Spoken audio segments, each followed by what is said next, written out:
Boa noite, irmãos, graça e paz, amém?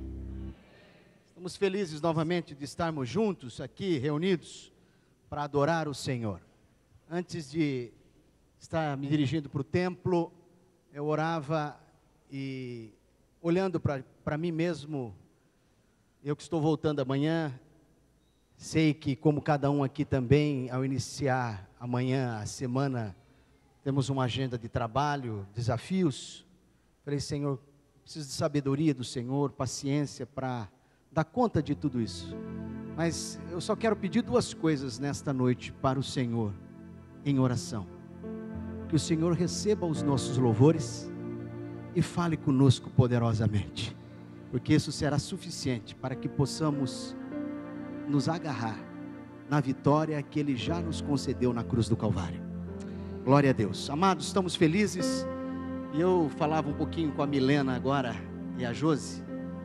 Quando eu cheguei a assumir a igreja ali na Grande Londrina, na cidade que eu estou ali do lado, algumas irmãs mais idosas, vendo que a gente estava deixando alguns cânticos e hinos do cantor cristão sem estar na liturgia do culto, elas vinham e perguntavam por que isso, por que não, mas a gente sabia porque a gente estava com o ministério de música desestruturado. Até que um dia uma irmã chegou e falou, pastor, não é possível, o que está acontecendo? Eu sabia, porque a gente está perto do ministério de música, sabe que é uma luta também. Pastor, mas pelo menos você não sabe nenhum hino decor. Eu falei, bom, eu só sei 2 hinos, o hino do Corinthians e o hino nacional. E aí, passado alguns dias, ela me trouxe um cantor cristão. Passado, fiz o meu aniversário, outro cantor cristão. E ela estava mandando um recado. Dia do pastor, mais um cantor cristão. Até que com a graça de Jesus, a perseverança da irmã e a oração dos irmãos, a gente começou a resgatar novamente na liturgia alguns hinos lindos e maravilhosos, com uma roupagem contemporânea, que é a cara nossa lá, né, no sul, e tem sido bênção. E eu disse a Milena que hoje aprendi mais um hino, que é esse aí, o número 66. Não sei decor ainda, como o hino do Corinthians e o Nacional, mas já guardei no meu coração. Amém? Louvado seja o nome do Senhor.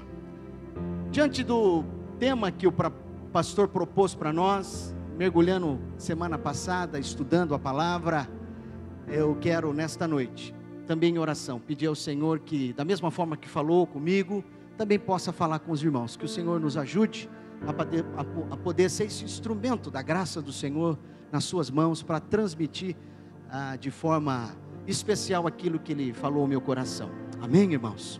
Seria possível nós avaliarmos a vida espiritual de uma pessoa? Seria possível medir a espiritualidade de uma igreja? Sim, o termômetro espiritual de Deus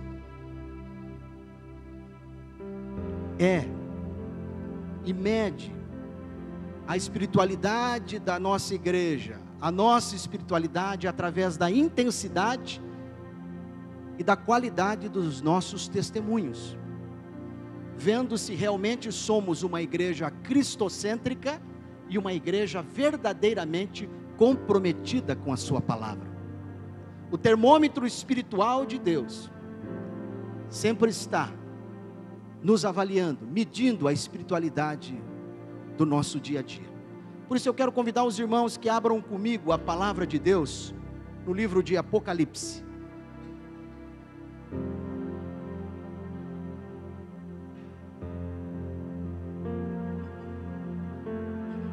E antes de nós destacarmos o texto-chave dessa meditação, eu queria que nesta noite, após ter aberto a palavra do Senhor no livro de Apocalipse, eu gostaria que, de forma especial, você abrisse o coração e ficasse atento ao pano de fundo, ao contexto em que Deus vai falar conosco,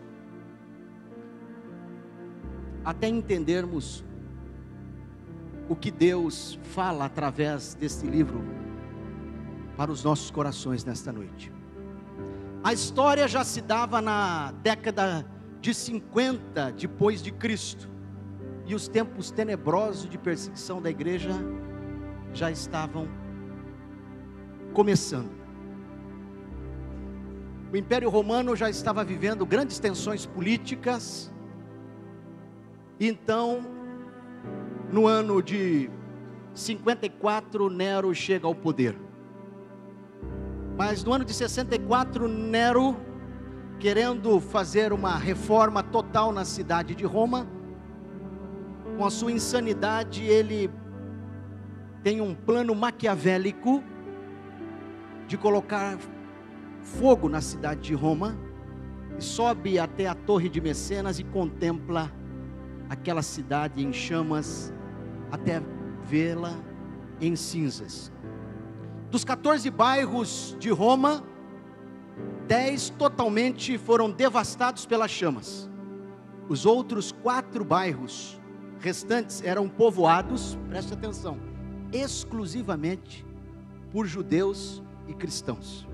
Isso foi o suficiente, o grande álibi de Nero para chegar diante do Senado e também para levantar uma convulsão social dos cidadãos romanos contra os judeus e contra os cristãos.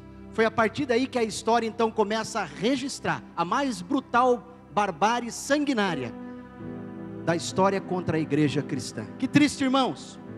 Os cristãos eram enrolados em peles de animais e jogados para alimentar as feras, nas arenas lotadas de pessoas, assistindo aquela trama maquiavélica, celebrando, entre aspas, a vingança dos romanos. Os crentes eram amarrados e queimados em praças públicas, de tal maneira que iluminavam as noites da cidade de Roma, durante muitos dias. Os crentes eram mortos a pauladas, nas ruas, afogados, torturados, com muita crueldade. A insanidade do imperador foi tão grande que a história registra que faltou madeira em Roma para fazer cruz, tamanha era a quantidade de crentes crucificados. Foi neste período, e desta maneira terrível também, que os apóstolos foram martirizados. Tiago cortado ao meio, Pedro crucificado de cabeça para baixo. Em 67, Paulo com a sua cabeça degolada em Roma. Mas pressionado então pelo Senado, em 68 Nero foge, abandona o trono e comete suicídio.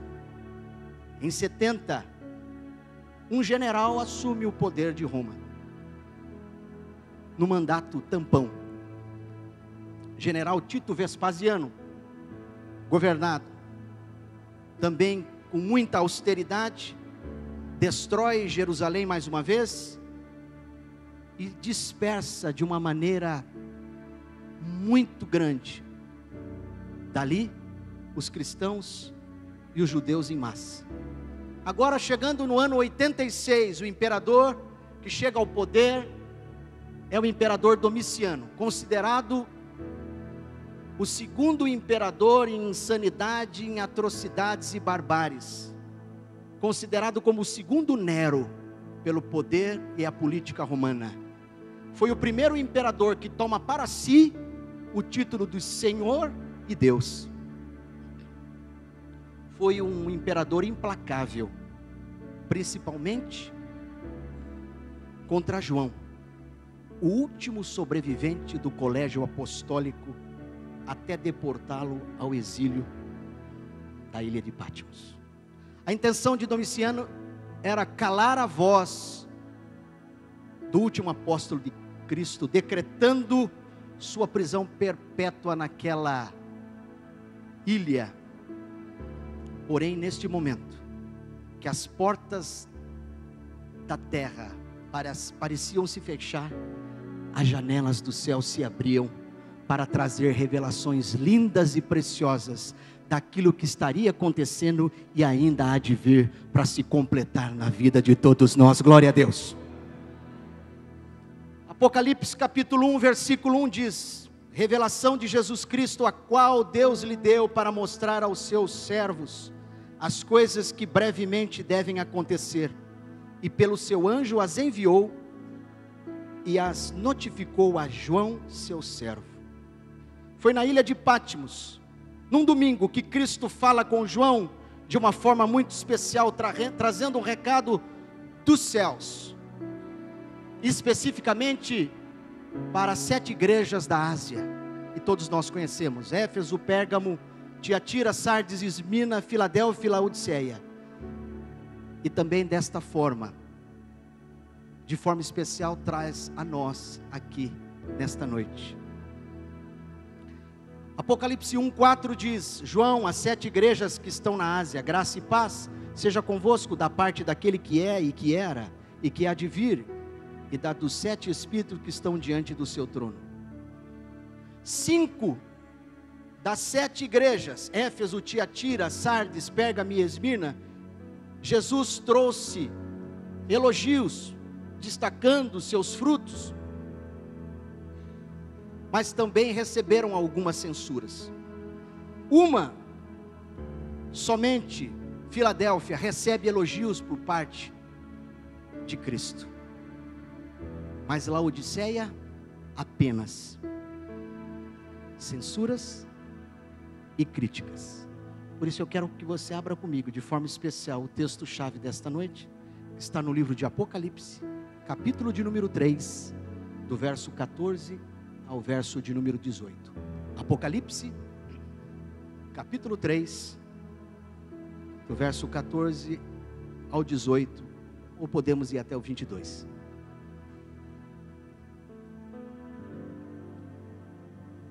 E o anjo da igreja de Laodiceia escreve: isto diz o Amém, a testemunha fiel e verdadeira, o princípio da criação de Deus. Conheço as tuas obras, que nem és frio nem quente. Quem dera fosses frio ou quente, assim porque és morno e não és frio nem quente, vomitar-te-ei da minha boca. Como dizeis, rico sou e estou enriquecido, e de nada tenho falta, e não sabes que és um desgraçado e miserável, e pobre, cego e nu. Aconselho-te que de mim compres ouro provado no fogo, para que te enriqueças, e roupas brancas, para que te vistas, e não apareça a vergonha da tua nudez, e que unjas os teus olhos com colírio, para que vejas. A partir do versículo 19, a palavra do Senhor diz assim: eu repreendo e disciplino a quantos amos. Sê, pois, zeloso e arrepende-te. Eis que estou à porta e bato. Se alguém ouvir a minha voz e abrir a porta, entrarei em sua casa e cearei com ele e ele comigo. Ao vencedor dar-lhe-ei sentar-se comigo no meu trono, assim como também eu venci e me sentei com o meu Pai no seu trono. Quem tem ouvidos, ouça o que o Espírito diz à igreja. Querido Deus, mais uma vez, sua palavra foi revelada, e nós precisamos que o teu Espírito Santo, que nos convence, nos ajude a entender, a ruminar esta palavra, a fim de que possamos não só entesourá-la em nosso coração, mas nos ajudar a compreender de forma integral o que o Senhor deseja nos ensinar nesta noite, e assim aplicá-la no nosso dia a dia como igreja do Senhor, nesta geração e nesse tempo, para a glória de Deus. E todos digam amém. Laodiceia era uma cidade muito próspera da província de Roma, por conta da sua produção têxtil. Aquela cidade dominava a tecnologia de produzir lãs escuras.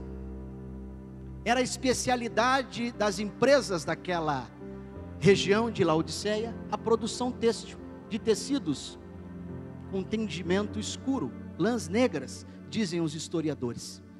Era também um centro de tratamento oftalmológico, porque os doutores que ali moravam, os cientistas, descobriram um pó chamado frígio, que para eles naquele momento era o remédio milagroso de cura para várias doenças nos olhos. Porém, Laodiceia, amados irmãos, era uma cidade que, apesar da sua prosperidade econômica, dependia de algo muito importante e vital para a saúde e qualidade de vida dos seus cidadãos. Laodiceia dependia de água.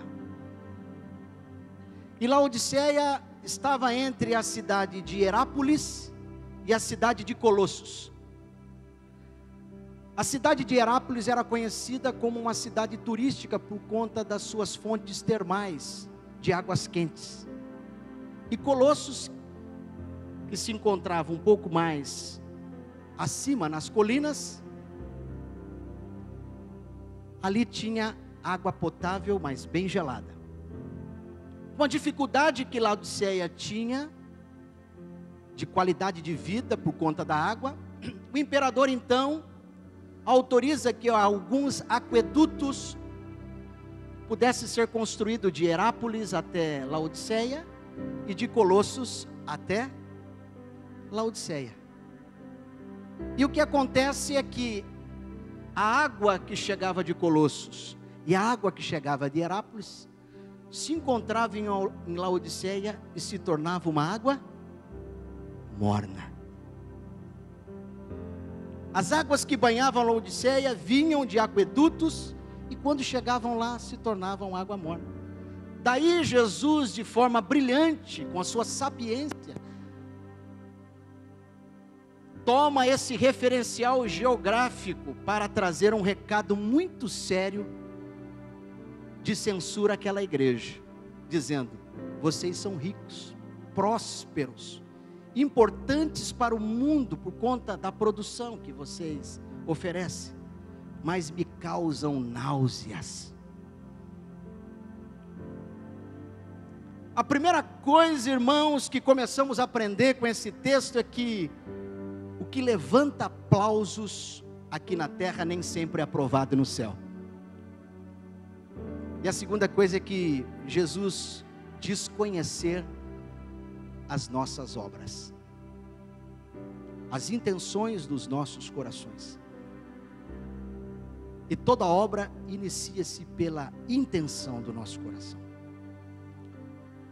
Os sinais que demonstravam a fraqueza espiritual de Laodiceia era uma mornidão a tal ponto que Jesus disse que suas ações, seu testemunho, lhe provocava vômito. Quantos trabalham na área da saúde, ou alguns aqui têm um conhecimento empírico, conhecimento popular, que passa de geração para geração, que quando a gente está com algum problema no estômago, uma das coisas que se aconselham fazer é o quê? Tomar um copo de água morna, para que aquilo possa sair para fora. É isso, irmãos? Apocalipse 3, versículo 16 e 17. Assim, porque você é morno, nem frio nem quente, estou a ponto de vomitá-lo da minha boca. Você diz: estou rico, adquire riquezas e não preciso de nada. Não reconhece, porém, que é miserável, digno de compaixão, pobre, cego e nu.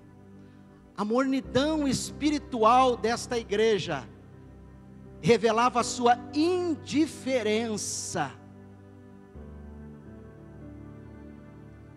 a sua atitude de apatia, de ficar em cima do muro, trazia uma indignação ao coração de Deus. O que faltava na vida daqueles cristãos era o fervor espiritual.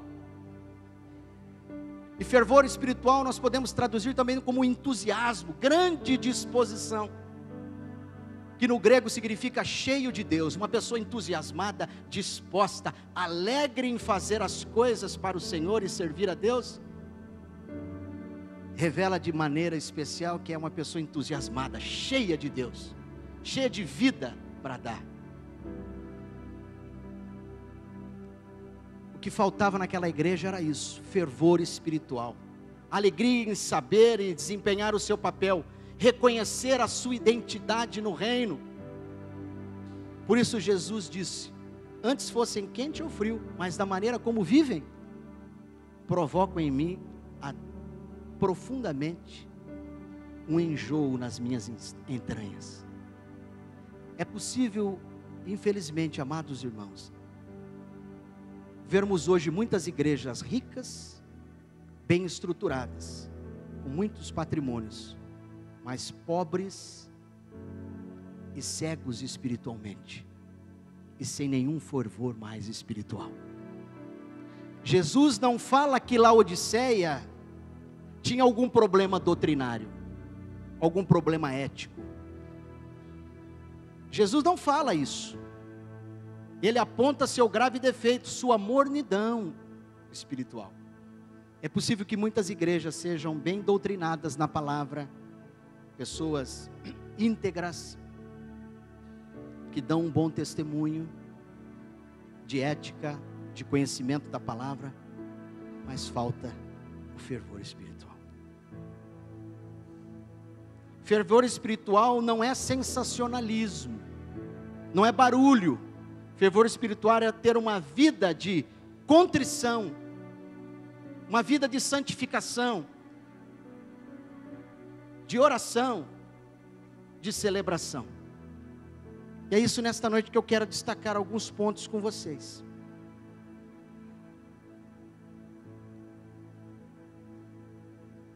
Primeira coisa, para que possamos desenvolver uma vida espiritual com fervor, de maneira que agrade o coração de Deus, diga para o seu irmão: eu preciso ter uma vida com um coração contrito.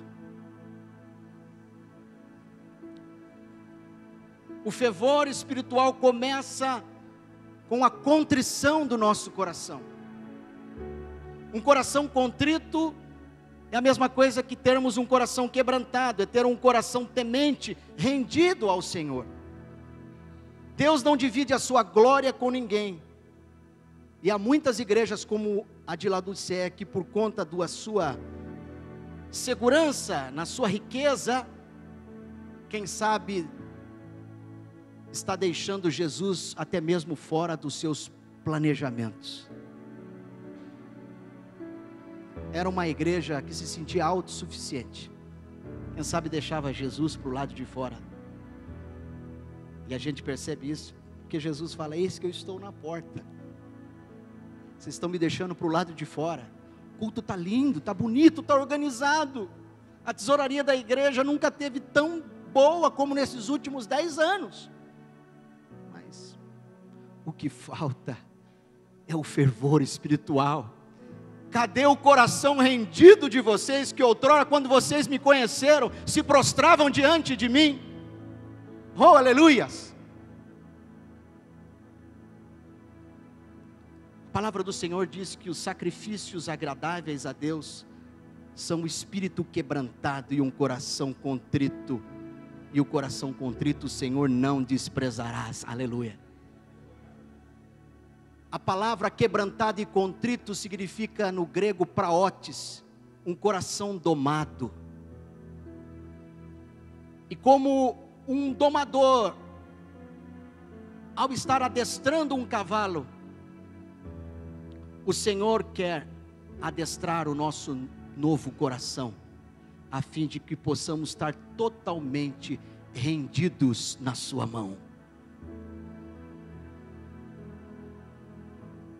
Para que possamos ter uma vida com fervor espiritual, de forma que agrade o coração de Deus.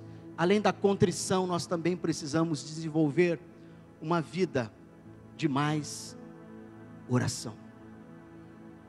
É impossível ser uma igreja fervorosa espiritualmente, quando o termômetro de Deus demonstra uma vida morna em oração.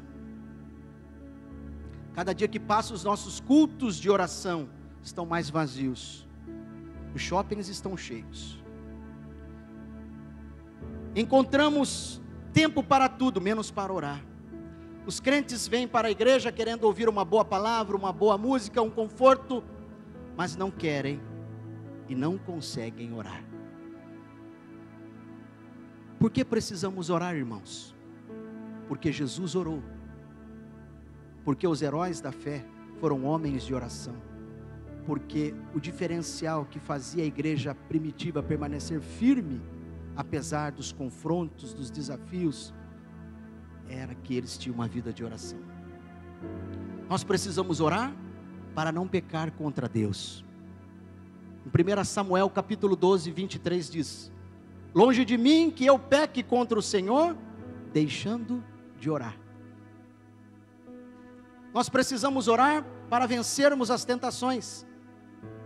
Vigiai e orai, para que não entreis em tentação. Marcos 14, 38. Precisamos orar para grandes mudanças. Clama a mim e responder-te-ei coisas grandes, ocultas e firmes que ainda não consegue. Jeremias 33, 3. Precisamos orar, amados, para o crescimento da obra do Senhor. Rogai, pois, ao Senhor da seara, para que mande trabalhadores para a sua obra. Mateus 9, 38. Para que todas as nossas necessidades sejam assistidas, e tudo quanto pedirdes em oração, crendo, em meu nome, o receberei. Mateus 21, 22. Precisamos orar para alegrar o coração de Deus. Se vós, pois, sendo maus, saber dar boas coisas aos vossos filhos, quanto mais vosso Pai que está nos céus dará bens aos que lhe pedirem. Mateus 7, 11. Conta-se uma história na Europa, que em várias corridas, em várias cidades e capitais, sempre estava ali um corredor, muito franzino, aparentemente não incomodava os corredores profissionais, mas de uma forma surpreendente para os olhos dos demais corredores e treinadores e atletas, aquele homem sempre estava nos pódios. E uma vez a ele foi perguntado como era a sua preparação, o que ele fazia. Ele disse: se você deseja ganhar uma corrida, você deve iniciá-la de joelhos. Aleluia. Eu gosto muito dessa frase do pastor José Campanhã, da Igreja Batista do Morumbi, em São Paulo.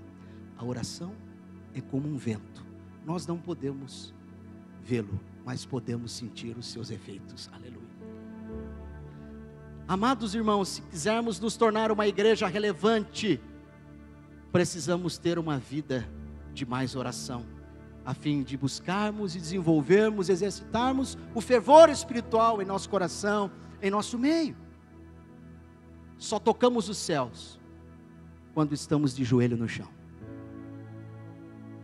Certa feita, Agostinho, ao questionar o Papa Leão X, onde o seu pontificado foi de 1513 a 1521, acerca das indulgências que a igreja cobrava, recebeu a seguinte resposta do pontífice: o que te preocupas? A igreja hoje é muito rica, e com isso podemos fazer muitas coisas. O que respondeu Agostinho dizendo ao Papa: sim, a igreja está mais rica a cada dia, mas não vemos mais os seus milagres. Se quisermos ver os milagres de Deus, precisamos ser uma igreja mais fervorosa espiritualmente, com um coração de contrição, com mais oração. Eu gosto muito do cântico que diz assim: a melhor oração é amar, a melhor oração é amar. Se não sabes amar, tu precisas orar. A melhor oração é amar. Muito pode, por sua eficácia, a súplica do justo. Aleluia. Glória a Deus, irmãos. Como essa mensagem falou comigo, e eu estou levando essa mensagem para falar para a nossa igreja no domingo de ceia, porque nós também precisamos experimentar um reavivamento espiritual. Principalmente as igrejas do sul, onde comentava ontem com vocês, que uma igreja grande, considerada grande no Paraná, Santa Catarina e Rio Grande do Sul, são igrejas de 200 membros, já são consideradas pela convenção grandes igrejas. O estado do Rio Grande do Sul é o estado menos evangelizado do Brasil. Somente 6% de cristãos intitulados evangélicos. A igreja, muitas das vezes caminha fria, muitas das vezes caminha quente. Não, a igreja caminha numa mornidão espiritual. Nós precisamos, para desenvolver um fervor espiritual na igreja, além de contrição, além de oração, também uma vida de mais santificação. A espiritualidade da igreja pós-moderna está mais baseada na satisfação do que na santificação. A igreja é composta, é uma comunidade de pessoas regeneradas, justificadas e batizadas em nome do Pai, do Filho e do Espírito Santo. Pessoas que foram levadas a se tornar igreja pela conversão, mas muitas igrejas estão cheias por conta da adesão de seus programas e satisfação do seu próprio eu e o seu bel prazer. Sim ou não, meus irmãos? Santificação não é ter uma vida de penitência, como faziam os freis que iam para os monastérios, fazer autoflagelação. Santificação não é legalismo, não é sublimação. Santificação é separação, é consagração. É uma qualidade de quem vive no mundo, mas não se contamina com as coisas do mundo. Santificação não é opção para nós. É uma ordem de Deus para aqueles que foram comprados, remidos, separados, transportados do reino das trevas para o reino da luz.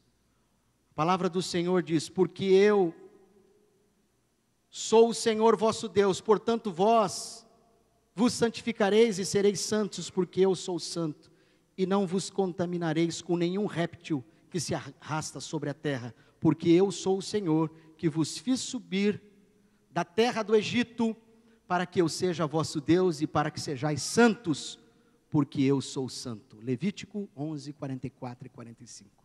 A santificação é o caminho para as grandes bênçãos. Disse Josué, capítulo 3, versículo 5, santificai-vos, porque amanhã fará o Senhor maravilha no meio de nós. A santificação é a vontade de Deus para a sua igreja, porque esta vontade de Deus, a vossa santificação, que vos abstenhais da fornicação. 1 Tessalonicenses capítulo 4, versículo 3. A santificação nos dá a condição exclusiva de vermos a Deus. Segui a paz com todos e a santificação, pois sem a qual ninguém verá o Senhor. Hebreus 12, 14.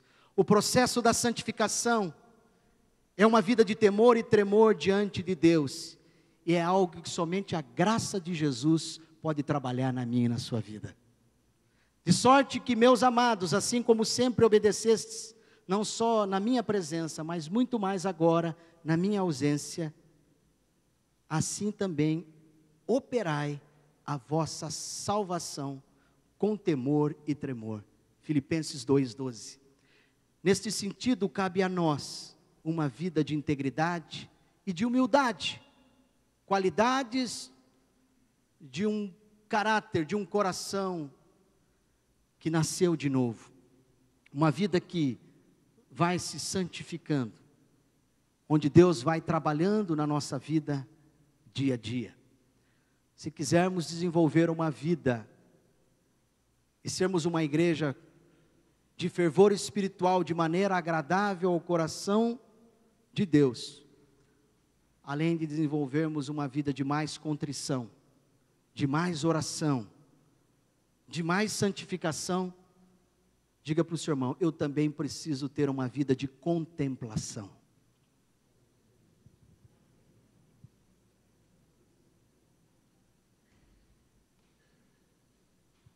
Contemplação é um momento especial, onde a igreja adora o Senhor em espírito e em verdade.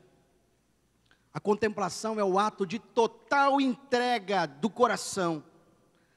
A contemplação é um momento, amados irmãos, de profunda intimidade com o Senhor, onde brota o mais perfeito louvor. Contemplação é o prazer do nosso espírito na presença de um Deus vivo.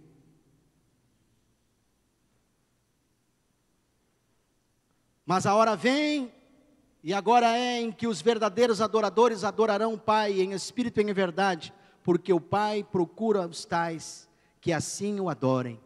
João 4:23. Eu vos conheço, igreja de Laodiceia. Adoram somente com os lábios, mas o seu coração está distante de mim. Aquela igreja era uma igreja morna, uma igreja apática, uma igreja indiferente, uma igreja que tinha perdido o sentido da sua missão. E é isso que provocava náusea em Jesus, ao ver aquela igreja tão próspera, que podia ser um instrumento tremendo para fazer a diferença, como a igreja de Tessalônica, considerada como modelo pela operosidade da vossa fé, a abnegação do amor e a paciência na esperança, como estudamos ontem, lembra? Ao invés de serem uma igreja modelo pelos recursos, porque a Bíblia diz que a riqueza é dom de Deus, estavam provocando vômito nas entranhas do Senhor. Amados irmãos, se quisermos ser uma igreja mais fervorosa, que faça o coração de Jesus sorrir, eu também preciso ser uma igreja de muita celebração. Enquanto a mornidão espiritual revela a apatia, a indiferença, o fervor espiritual de uma igreja nos contagia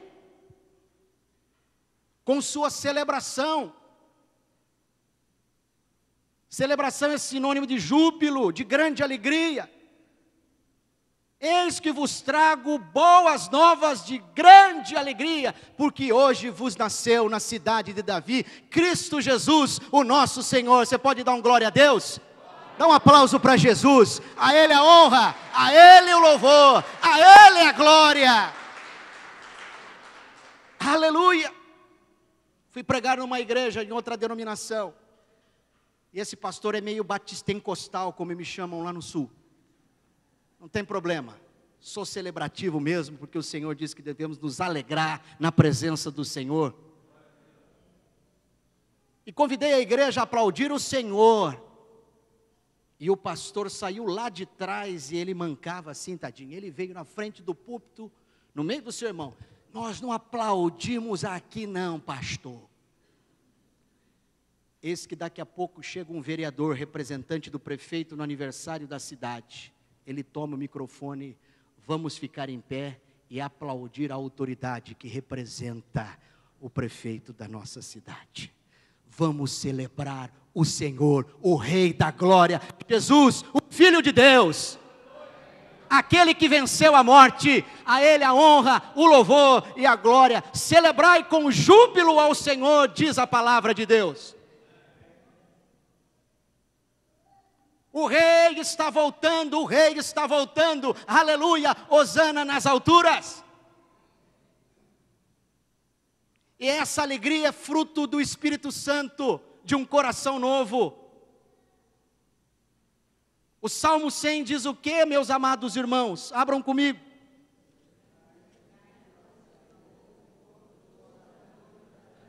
Servi ao Senhor com alegria, apresentai-vos diante dele com cântico, sabei que o Senhor é Deus, foi dele quem nos fez e dele somos Somos o seu povo e rebanho do seu pastoreio. Entrai por suas portas com ações de graças e nos seus átrios com hinos de louvor. Rendei-lhes graças e bendizei-lhe o nome, porque o Senhor é bom e a sua misericórdia dura para sempre, e de geração em geração a sua fidelidade. A Ele a honra, a Ele o louvor, a Ele a glória para sempre. Amém, amém. Jesus, recebe a celebração da tua igreja que se rende ao Senhor. Jesus, ao ver a mornidão espiritual daquela igreja, recomenda a Laodiceia e a todos nós nesta noite, a começar por mim, que adquira ouro refinado e provado no fogo. Jesus está dizendo para aquela igreja: a riqueza terrena de vocês de nada vai valer. Não ajunteis tesouro na terra, onde a traça e a ferrugem tudo consome, e onde os ladrões minam e roubam, mas ajuntais tesouros no céu, onde nem a traça nem o ferrugem consomem, e os ladrões não minam nem roubam, porque onde estiver o vosso tesouro, aí estará o vosso coração. Mateus 6, 19 e 21. É isso que provocava náusea no coração de Deus. O coração de vocês estão nesta riqueza, e esta riqueza vai passar, ela é efêmera. Procurem buscar a riqueza dos céus, aleluia, o ouro refinado. Jesus toma também a alegoria das vestes brancas para ensinar aquela igreja: olha, vocês estão dominando a produção têxtil do império, exportando para todo mundo tecidos escuros, lãs negras, mas vocês precisam se tornar novamente alvos como a neve.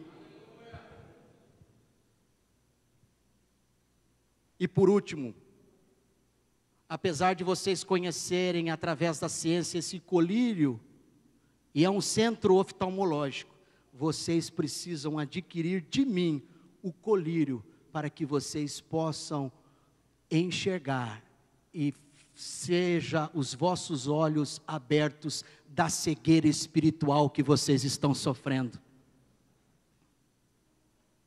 Precisamos adquirir este colírio de Jesus, para enxergar primeiramente a nossa realidade. Quem somos? Somos frios, quentes ou mornos?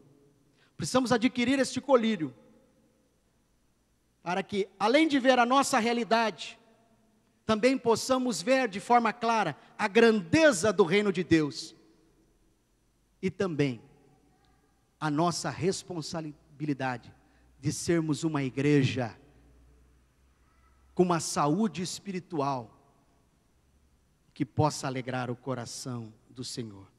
Para terminarmos, irmãos, diz a palavra do Senhor: eu repreendo e castigo a todos quantos amo. Sê, pois, zeloso e arrepende-te. Eis que estou à porta e bato. Se alguém ouvir a minha voz e abrir a porta, entrarei em sua casa e com ele cearei, e ele comigo. Ao que vencer, lhe concederei que se assente comigo no meu trono, assim como eu venci e me assentei com o meu Pai no céu. Quem tem ouvidos, ouça o que o Espírito diz à igreja. O termômetro espiritual de Deus está medindo a nossa saúde como igreja cristã. Que o Senhor nos ajude a sermos frios ou quentes, porque se formos mornos, o Senhor terá náuseas por conta do nosso testemunho. Que o Senhor nos ajude a compreendermos isso diariamente, nos ajude a sermos uma igreja mais fervorosa espiritualmente, para a glória de Deus, hoje e sempre. Em nome de Jesus. Senhor, a começar de mim, quero te pedir perdão, Senhor, pelos momentos que eu pude provocar náusea, onde ao invés de ser um cristão ousado, entusiasmado, com um coração quebrantado, com uma vida mais santificada. Eu fui tão indiferente, Pai. Senhor, nos ajude. Eu sei que estamos na dispensação da graça, e a oportunidade que nós temos para voltarmos ao primeiro amor, o Senhor está nos dando nesta noite. Em nome de Jesus, nos ajude a sermos uma igreja que faça o seu coração sorrir. E quando chegarmos aí no céu, possamos te abraçar e continuar te celebrando por toda a eternidade. Aleluias, aleluias. Senhor, eu quero te pedir que o Senhor abençoe a vida do pastor Ronaldo. O Senhor abençoe a vida da sua esposa Josi, seus filhos, o Felipe e o Juan. Que o Senhor guarde os seus corações diante dos desafios que Ele está aqui com esta igreja, tão preciosa aos seus olhos. Que o Senhor abençoe cada amado irmão que aqui está nesta noite, despertando neles, como em mim também, Pai, a sermos uma igreja relevante espiritualmente, nesta cidade, nesta geração, para a glória do Teu santo nome. Desperta homens e mulheres fervorosos espiritualmente, homens com coração contrito, homens e mulheres de oração, homens e mulheres que se santifiquem, homens e mulheres, crianças e jovens que reconhecem o momento especial e profundo de contemplação, e de forma especial uma igreja que se levante para celebrar o Teu nome, porque o Senhor vive para sempre. Amém e amém.